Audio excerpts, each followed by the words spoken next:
Welcome to Sissy's Log Cabin's Single Man's Guide. I'm William Jones and I'm here to get you started. Let's go.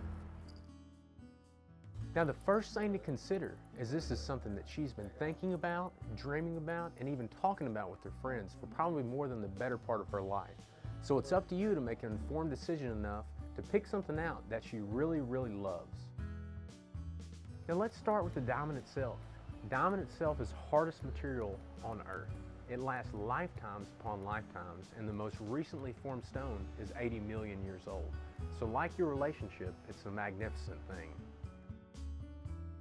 Now we'll start off with the round brilliant cut. It is mathematically designed to be the most brilliant of all the cuts, meaning that it reflects the most amount of light.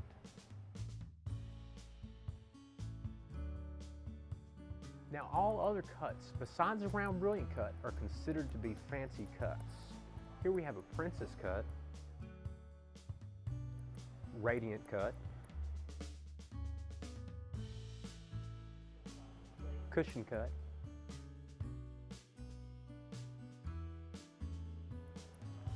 Asher cut, a pear cut, which is more of like a teardrop, and a marquee cut stone.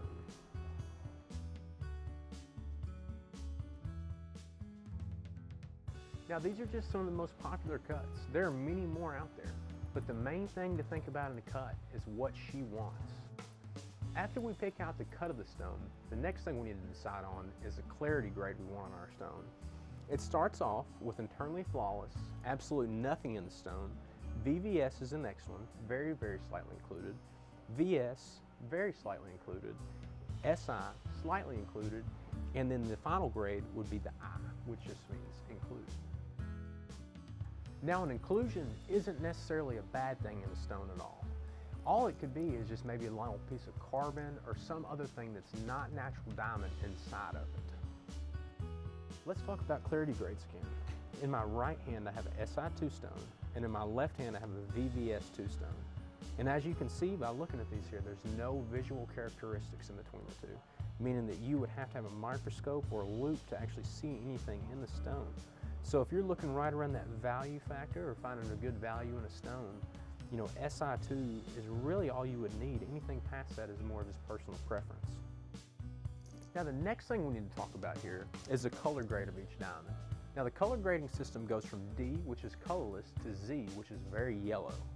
And the biggest thing in choosing the color grade is kind of what color metal she wants to use. If she wants to use a white metal like platinum or white gold, you can stay right at there at H, and I'll go all the way down to D, and it'll look near colorless to colorless. Now if you're going to use yellow metal like yellow gold, then you can use all the way up to a J, and that yellow gold will blend with the color of the stone and still make it appear colorless.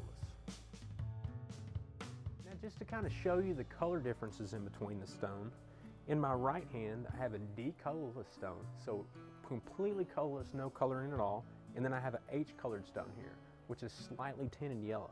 And if you get these behind each other, just the differences in between your eye are very hard to distinguish. This one has a little bit more color when it's loose. But again, if you have these mounted in white gold or platinum or anything, that H color and down, these are both going to look very similar in color, if not exactly identical. So we've looked at clarity, color. Now let's take a little bit of a look at cut. I'm sure you've all heard about the ideal cut stone, but you know they never really tell you what it means. An ideal cut stone is simply a stone that has an excellent cut grade.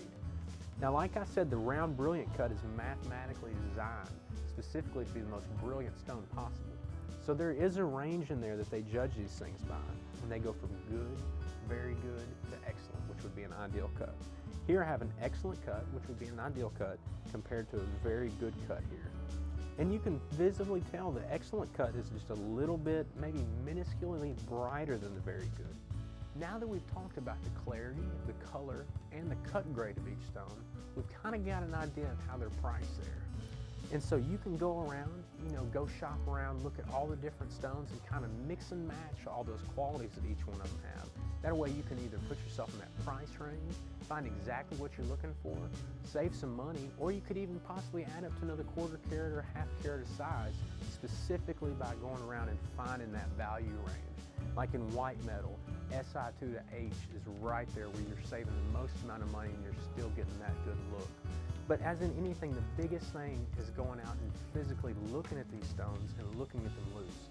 You can have two exact stones with the exact same carat grade, same carat weight, same grade, everything else, and one might look 10 times better than the other.